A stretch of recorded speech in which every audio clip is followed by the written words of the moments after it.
प्रातः स्मरामि गणनाथ मनाथ बंधुम सिंदूरपूर परिशोभित गंड युग्मम उद्दंड विघ्न परिखंडन चंड दंड माखंड लादि सुरनायक वृंद वंद्यम।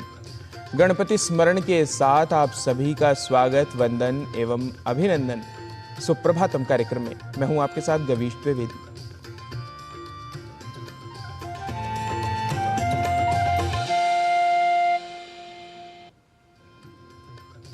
सूरज की सुनहरी किरणें हर मन में उल्लास जगाएं, सुप्रभातम की मधुर वेला जीवन में खुशहाली लाए। जैसा कि ज्ञात है कि सुप्रभातम डीडी न्यूज द्वारा प्रसारित किए जाने वाला विशेष कार्यक्रम है, जहां हम भारतीय ज्ञान परंपरा की अमूल्य धरोहर को आपके समक्ष प्रस्तुत करते हैं।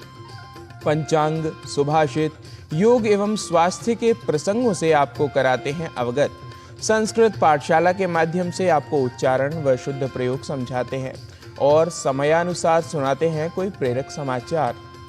तो सुप्रभातम की आज की प्रस्तुतियों का आनंद व लाभ लेने के लिए बने रहिए हमारे साथ। और सबसे पहले देखिए योगाब्द, तिथि, नक्षत्र आदि की जानकारी कराता आज का पंचांग। आज का पंचांग युगाब्द 5126, विक्रम संवत 2081, शक संवत 1946, दक्षिणायन, कार्तिक मास, कृष्ण पक्ष, नवमी तिथि, शुक्रवार, पुष्य नक्षत्र। आज का दिन आप सभी के लिए मंगलमय हो। पंचांग में तिथि नक्षत्र आदि जानने के बाद कार्यक्रम में अब समय है अच्छे व सच्चे विचारों का, जो हम प्राप्त करते हैं सुभाषितों के माध्यम से। क्या है आज का सुभाषित, आइए जानते हैं।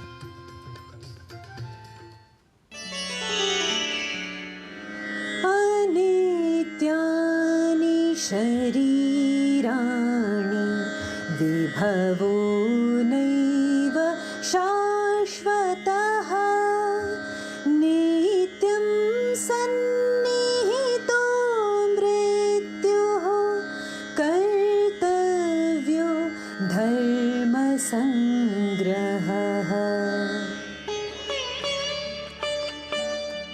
मनुष्य का शरीर व धन वैभव भी शाश्वत नहीं, पर मृत्यु तो सदैव हमारे सम्मुख ही रहती है।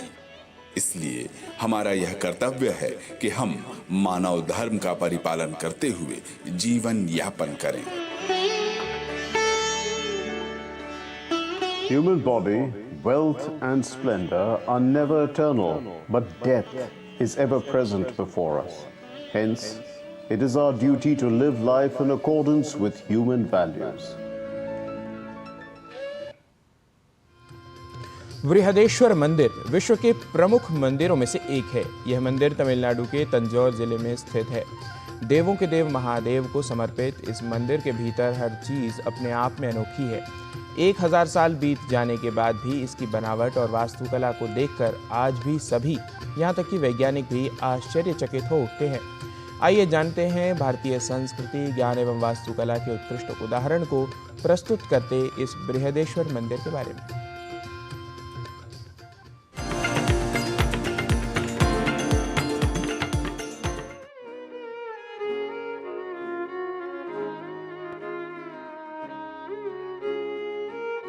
भारत एक ऐसा देश है जहां पर आपको हर गांव, हर शहर में मंदिर देखने को मिल जाएंगे और उन मंदिरों से प्रवाह होती है भारतीय संस्कृति, ज्ञान एवं मंदिरों की वास्तुकला, जो पुरातन युग से बहुत समृद्ध रही है।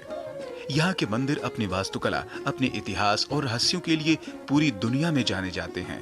इन मंदिरों के रहस्य से वैज्ञानिक भी आश्चर्य से भर जाते हैं। ऐसे ही मंदिरों में एक मंदिर तमिलनाडु के तंजौर शहर में स्थित है, जिसका नाम बृहदेश्वर मंदिर है। मान्यता यह भी है कि जब राजराज चोल प्रथम श्रीलंका के दौरे पर गए थे, जब उन्होंने एक स्वप्न देखा जिसमें उन्हें इस मंदिर को बनाने का आदेश मिला था, जिसके बाद ही उन्होंने इस मंदिर का निर्माण कार्य शुरू करवाया था। यह मंदिर 1000 साल बीत जाने के बाद भी इसकी बनावट और वास्तुकला को देखकर आज भी इंजीनियरों से लेकर वैज्ञानिक तक आश्चर्य का विषय मानते हैं। यह मंदिर भगवान शिव को समर्पित है। इसी के साथ यह मंदिर अपनी भव्यता, वास्तुशिल्प और गुंबद की वजह से पूरी दुनिया में जाना जाता है। यह मंदिर विश्व धरोहरों में भी शामिल है। इस मंदिर पर सूर्य का इस ढंग से बनाया गया है, सूर्य का प्रकाश किसी भी समय पड़े, चंद्रमा का प्रकाश या सूर्य का प्रकाश, उसकी छाया धरती पर मंदिर की नहीं पड़ती। माने इस कोण से बनाया गया है कि सूर्य के प्रकाश की और चंद्रमा के प्रकाश की जो छाया है, जो पृथ्वी पर मंदिर की दिखाई देनी चाहिए, वो कभी नहीं दिखाई देती। यह बृहदेश्वर मंदिर ग्रेनाइट से निर्मित है। यह मंदिर करीब 1.3 लाख टन वजन के ग्रेनाइट पत्थरों से बनाया गया है, जबकि इस मंदिर के 70 से 100 किलोमीटर के दायरे में ग्रेनाइट पत्थर मिलते ही नहीं हैं।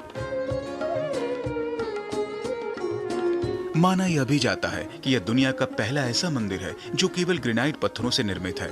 13 से 16 मंजिला यह मंदिर, जिसकी ऊंचाई करीब 216 फीट है।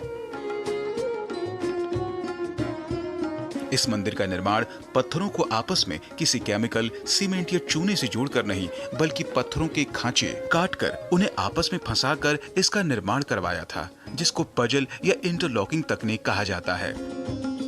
प्राचीन काल में जो मंदिर बनते थे या भवन बनते थे, उनमें चूना, गुड़ और उड़द की दाल, इन सब का मिश्रण करके वो पेस्ट बनाया जाता था सीमेंट की तरह का, और लगाया जाता था, और बहुत लंबे समय तक, हजारों साल तक वो टिका भी रहता था।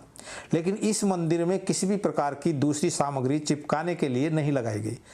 मंदिर में जो भी पत्थर रखे गए वो ब्लॉकिंग करके रखे गए, इस प्रकार के उनको तराशा गया कि एक पत्थर दूसरे पत्थर में शिफ्ट हो जाए। मैं इंटरलॉकिंग सिस्टम आज की भाषा में अगर हम कहें, उस तरह से वो पत्थरों का निर्माण करते चले गए। इस मंदिर से जुड़ा एक रहस्य और है। कहा जाता है कि इस मंदिर के शीर्ष पर रखा करीब 81 टन यानी कि 81,000 किलोग्राम से ज्यादा वजन का पत्थर, जिसके ऊपर करीब 12 फीट का सोने का कलश रखा हुआ है, जिस पर सूरज की रोशनी पड़ने पर धरती पर कोई परछाई नहीं दिखती है, और जब चांद की रोशनी होती है तो भी किसी तरह की कोई परछाई जमीन पर नहीं दिखती है। केवल बिना शीर्ष के मंदिर की ही परछाई देखने को मिलती है। यह ऐसा मंदिर है जब विश्व में कोई भी मकान, कोई भी भवन बिना नींव का नहीं मिलेगा, तब यह विशालतम मंदिर जो है वह बिना नींव का बना हुआ।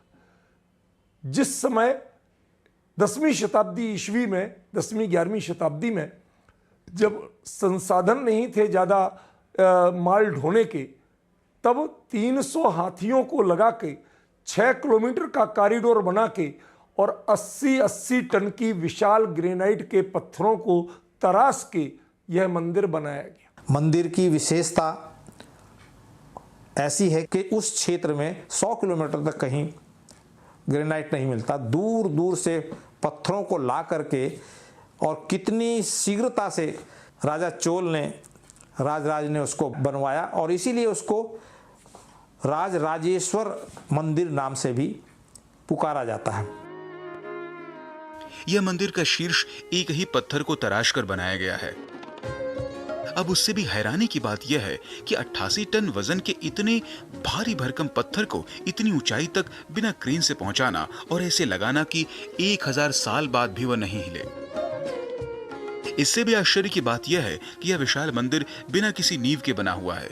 यह भी अपने आप में बेहतरीन आर्किटेक्चर का सबूत है, जिसको हमारे प्राचीन ऋषि मुनियों और आर्किटेक्ट इन सभी लोगों ने करके दिखाया है। इस मंदिर की एक विशेषता और है, वह यह कि यहाँ भगवान शिव की सवारी नंदी की भी विशालकाय प्रतिमा स्थापित है। इसे भी एक ही पत्थर से तराश कर बनाया गया है, जिसकी ऊंचाई 13 फीट है।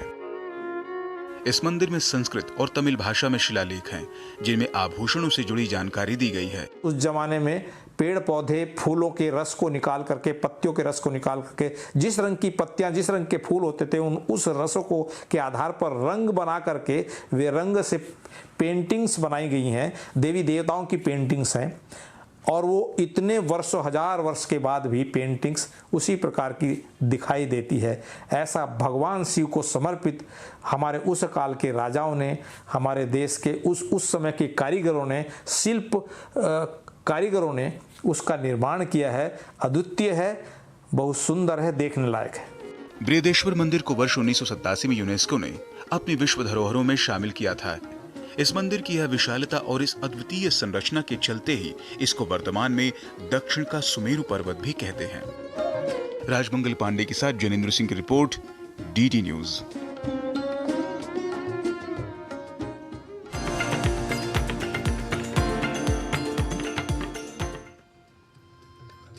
भारतीय ज्ञान परंपरा प्रभाग में बृहदेश्वर मंदिर के बारे में जानने के उपरांत अब बढ़ते हैं स्वास्थ्य प्रभाग की ओर। यह तो सभी जानते ही हैं कि पाचन की समस्या आम है और काफ़ी लोग इससे प्रभावित होते हैं, लेकिन क्या आप जानते हैं कि इसका संबंध मस्तिष्क के स्वास्थ्य से हो सकता है? मस्तिष्क के बेहतर स्वास्थ्य के लिए भोजन पर ध्यान देना क्यों आवश्यक है? आइए समझ लेते हैं इस रिपोर्ट के माध्यम से।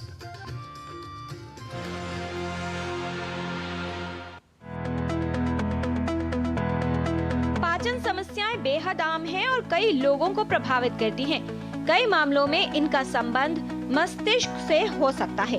हमारी आंत को नियंत्रित करने वाले एंटेरिक नर्वस सिस्टम यानी आंत्र तंत्रिका तंत्र को सेकंड ब्रेन कहा जाता है।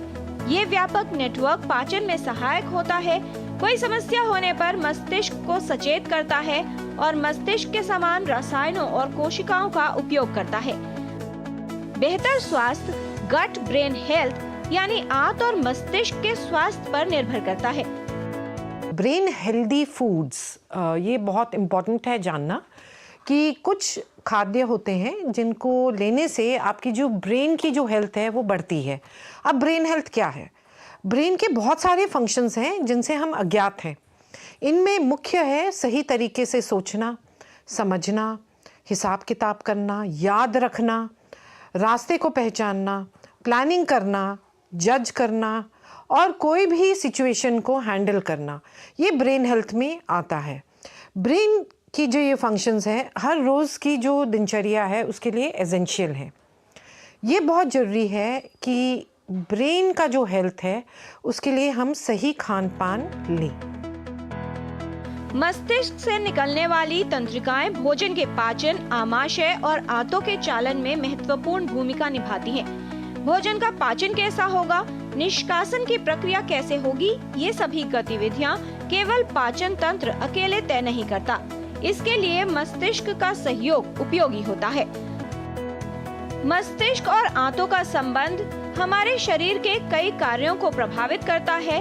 भूख और तृप्ति, भोजन की प्राथमिकताएं और तीव्र इच्छा यानी क्रेविंग, खाद्य संवेदनशीलता, आंत की मांसपेशियों की गतिशीलता, पाचन, चय अपचय, मनोदशा और व्यवहार, तनाव का स्तर, दर्द संवेदनशीलता, संज्ञानात्मक क्रियाएं और रोग प्रतिरोधक क्षमता, ये सभी हमारे आंत मस्तिष्क संबंध पर निर्भर करते हैं। प्रीबायोटिक्स में आपके मिलेट्स आ जाते हैं, पनीर आ जाता है और प्रोबायोटिक्स में आपकी जो फर्मेंटेड चीज़ें हैं वो आ जाती हैं।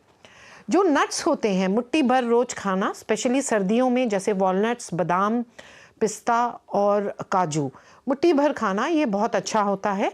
और फ्रूट्स जो होते हैं वो नियमित एटलीस्ट 1 सर्विंग ऑफ फ्रूट्स और सैलड्स जो अच्छे से धुले हों, ये भी ब्रेन के लिए और ब्रेन की हेल्थ के लिए बहुत ही ज़रूरी है। मिलेट्स जो हैं वो बहुत हेल्दी हैं, जो पाए गए हैं, स्पेशली रागी हो या फॉक्सटेल मिलेट हो, ये बहुत ही हेल्दी पाया गया है। इसके अलावा जो है ग्रीन्स हैं, कोई भी ग्रीन सब्जी जैसे पालक हो या बत्थू हो या फिर सोया साग हो, स्प्राउट्स हो, जो अंकुरित खाना है वो हो। उसके अलावा जो हमारी दालें हैं, जो पल्सेस हैं, ये बहुत इम्पॉर्टेंट हैं। इसके अलावा जो पाया गया है दूध की चीज़ें जैसे पनीर हो या फिर चीज़ हो, ये भी हेल्दी पाया गया है। उसके अलावा सही जो तेल हैं ये बहुत इम्पॉर्टेंट है। अगर हम मस्टर्ड ऑयल, ऑलिव ऑयल, घी और वेजिटेबल ऑयल यूज़ कर रहे हैं या पीनट ऑयल यूज़ कर रहे हैं, ये अच्छा है। बार बार गर्म करके इसमें वही चीज़ फ्राई की जा रही है जो हानिकारक होता है। पर्टिकुलरली बाहर में जो पाम ऑयल यूज़ होता है रेस्टोरेंट्स में या खुले में जब हम खाते हैं, वो भी शरीर और ब्रेन के लिए बहुत हानिकारक होता है। अल्कोहल का सेवन, एक बूंद अल्कोहल भी ब्रेन के लिए सही नहीं है। स्मोकिंग जो है, अगर आप वो सेवन कर रहे हैं, that also damages the brain. यदि आंत में समस्या हो तो मस्तिष्क को संकेत जाता है। यदि मस्तिष्क परेशान हो तो आंतों में संकेत भेज सकता है। इसीलिए किसी व्यक्ति के पेट या आंतों की समस्या चिंता, तनाव या अवसाद के कारण उत्पन्न हो सकती है। आजकल का जो शोध है वो फोकस कर रहा है गट ब्रेन एक्सिस पे, क्योंकि गट में जो फ्रेंडली बैक्टीरिया हैं, जिसको हम बोलते हैं गट माइक्रोबायोम, ये जो पदार्थ पैदा करते हैं स्टमक में, ये ब्रेन की फंक्शनिंग को डायरेक्टली इन्फ्लुएंस करते हैं। और हेल्दी गट माइक्रोबायोम हो तो हेल्दी ब्रेन भी रहेगा। और हेल्दी गट माइक्रोबायोम के लिए ये जरूरी है कि हम प्रीबायोटिक्स भी लें और प्रोबायोटिक्स भी लें। देखिए, जो गट माइक्रोबायोम है ये इम्पॉर्टेंट केमिकल्स या रसायन लिबरेट करता है, और ये लिबरेट जो केमिकल्स होते हैं ये जाते हैं हमारे पेट की जो खून की नलियाँ हैं उसके द्वारा जाते हैं ब्रेन को। अगर आपका गट हेल्थ सही नहीं है, ये न्यूरोट्रांसमीटर इम्बैलेंस होता है, जिसकी वजह से दौरा आ सकता है, जिसकी वजह से लकवा आ सकता है, जिसकी वजह से डिमेंशिया हो सकता है, बिकॉज डिमेंशिया भी केमिकल प्ले है। Acetyl Colin chemical memory chemical है। कुछ खाद्य पदार्थ हैं जो एस्टाइल कोलिन को बढ़ाते हैं। तो gut health is very important to regulate brain function, not only brain function, mental function also. यदि आप पाचन समस्याओं से परेशान हैं, तो मस्तिष्क का स्वास्थ्य प्रभावित होगा, और यदि मस्तिष्क की कोई समस्या है तो इसका प्रभाव पाचन पर होगा। यदि आप अपने स्वास्थ्य को बेहतर बनाए रखना चाहते हैं तो गट ब्रेन एक्सिस को बेहतर रखें, जिससे आपका मस्तिष्क स्वस्थ रहे और आपका पाचन भी बेहतर बना रहे। बेहतर मस्तिष्क स्वास्थ्य और अपने बेहतर पाचन स्वास्थ्य से समग्र स्वास्थ्य को ठीक रखा जा सकता है। किरण भारद्वाज, डीडी न्यूज।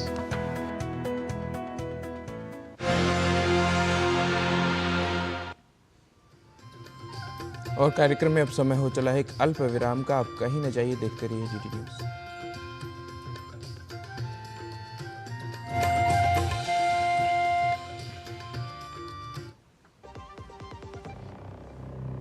कभी नाच गाना और बेहतरीन खाना, कभी सास बहू की नोकझोंक में स्वाद का मुस्कुराना, कभी रिश्तों में मुस्कुराहट और स्वाद भरना। असली मसालों का उपहार MDH बनाए खास हर त्योहार, क्योंकि हर रिश्ता है स्वाद से जुड़ा। आइए मनाए खुशियों की दीपावली MDH मसालों वाली। हम मूंगफली बेचते हैं, अपना अकल नहीं। ये मैसेज देखिए, कहते हैं लॉटरी लगी है, लिंक क्लिक करके UPI पिन डालो, पैसा मिलेगा। अरे हमको मालूम नहीं है क्या? इधर UPI पिन डाला, उधर पैसा। पैसा कहाँ है? मूंगफली वाला हूँ, मूर्ख नहीं हूँ। याद रहे, UPI कहता है अगर कोई लालच दे तो कहो मैं मूर्ख नहीं हूँ। हाथ धोकर आते हैं। साबुन की जगह हैंड वॉश।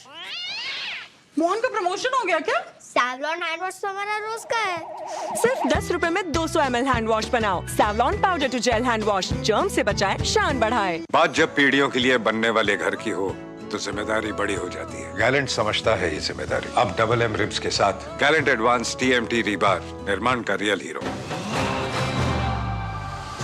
ये तुम्हारा खेत नहीं, खेल का मैदान है। अकेले क्या कर लोगे? अकेले नहीं, मेरे साथ है मेरा यार, जिसके सामने हुई अड़ियल मंडूसी की भी हार तुम्हारी तरह। IIL के ट्रैक्टर ब्रांड का मिलियन, गेहूं का पहरेदार, अड़ियल मंडूसी की हार।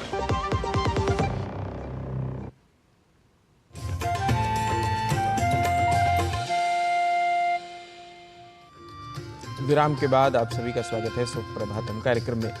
प्रस्तुति क्रम में अब समय है समाधि की अवस्था तक ले जाने वाले विविध प्राणायामों और आसनों को सीखने का। योगासन एवं प्राणायाम वह क्रम हैं जो स्वास्थ्य को बेहतर करने में जन सामान्य के लिए लाभकारी होते हैं। आज योग प्रभाग में कंधों और उंगलियों में दर्द और जकड़न की समस्या के लिए कुछ यौगिक क्रियाएं हम सीखेंगे।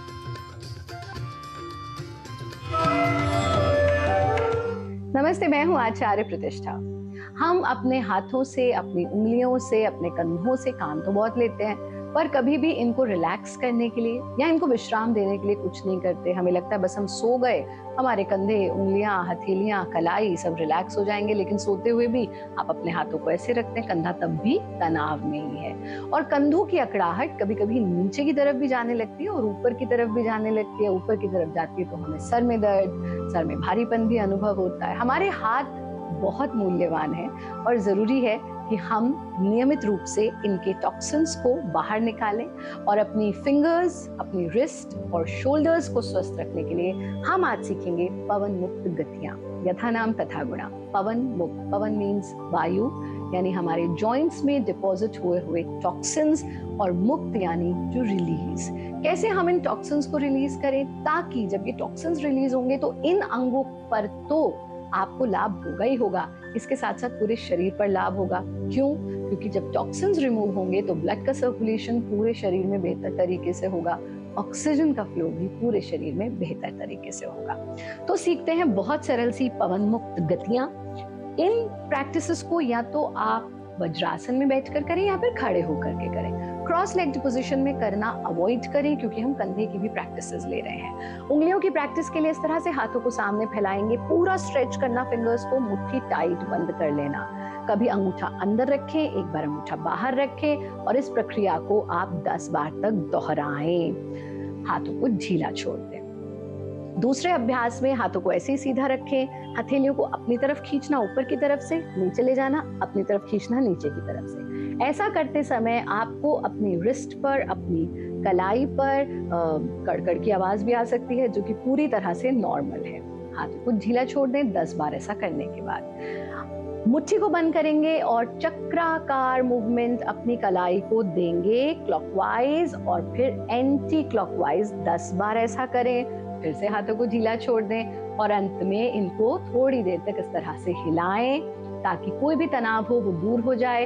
हथेलियों को ढीला छोड़ दें। जब आप हथेलियों को ढीला छोड़ेंगे, आप देखेंगे कि वो एकदम रेड या पिंक हो जाएंगी। क्यों? क्योंकि रक्त का संचार उनकी तरफ ज्यादा मात्रा में हो जाएगा। जब आप ऐसा कर लें तो फिर हाथों को सीधा करें, फोल्ड करना, सीधा करना, फोल्ड करना, सीधा करना। ऐसा 10 बार दोहराएं, ताकि आपकी जो कोहनी है, यानी आपके जो एल्बोज हैं, उनको भी हम टॉक्सिन्स वहां से भी रिमूव कर सके। 10 बार ऐसा करके विश्राम दे दीजिए। अब आ जाते हैं कंधे पर। कंधे के लिए सबसे पहले हथेलियों को अपने घुटनों पर या थाइस पर टिका दीजिए और कंधों को अप डाउन मूवमेंट इस तरह से नॉर्मल ब्रीदिंग के साथ 10 बार कर लीजिए। यहीं से कंधों को चक्राकार मूवमेंट, दिन भर की आपकी तनाव, आपका स्ट्रेस, आपके शरीर की अकड़ाहट, यहाँ तक कि कमर तक में आपको आराम मिलेगा। 10 बार क्लॉकवाइज कर लें, 10 बार एंटी क्लॉकवाइज कर लें। कंधों को ढीला छोड़ दीजिए। फिर आप अपनी जो आपकी सेकंड फिंगर है, सबसे लंबी उंगली जो होती है, उसको अपने कंधों पर टच कीजिए, कोहनियों को आपस में मिलाइए और एक बड़ा चक्र बनाइए। कंप्लीट सर्कुलर मूवमेंट क्लॉकवाइज और फिर सर्कुलर मूवमेंट एंटी क्लॉकवाइज, और ऐसा 10-10 बार दोनों करके अपने हाथों को बिल्कुल ढीला छोड़ दीजिए। बस है ना, ये सरल सा काम। आप अगर इन्हें प्रतिदिन करते हैं, ये 5 मिनट से ज्यादा नहीं लेंगे, लेकिन यकीन मानिए ये 5 मिनट आपके 24 घंटों को बिल्कुल डबल कर देंगे, क्योंकि आपकी वर्किंग कैपेसिटी को डबल करेंगे। आप इन क्रियाओं का नियमित अभ्यास कीजिए। योगी बने, उपयोगी बने, सहयोगी बने, निरोगी बने। सुप्रभातम प्रदर्शन के क्रम में अब समय है भाषा संबंधी कुछ अंश सीखने का। संस्कृत पाठशाला सभी संस्कृत सीखने वालों के लिए, बल्कि सभी भारतीय भाषाओं के जानने वालों एवं सीखने वालों के लिए एक उत्तम प्रकल्प है। इस भाषा का जितना ज़्यादा हम अभ्यास करेंगे, उतना ही अधिक हमारी समझ बनती जाएगी। तो आइए इसी क्रम में आप करिए कुछ पुनरअभ्यास हमारे सहयोगी नारायण दत्त मिश्र के साथ, और मुझे व मेरे सहयोगियों को दीजिए अनुमति। भवेत् तावत् शुभम शिवम च। नमो नमः।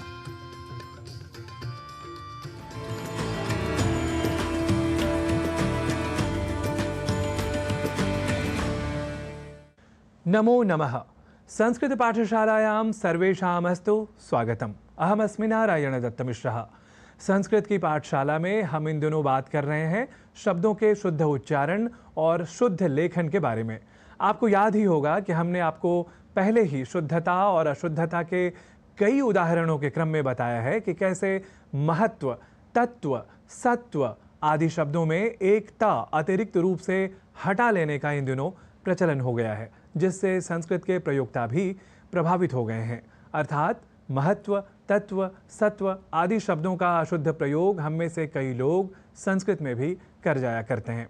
और तो और इस प्रवृत्ति के ठीक उलट हम कई बार कई शब्दों में अतिरिक्त रूप से त या अर्ध त जोड़ लेते हैं।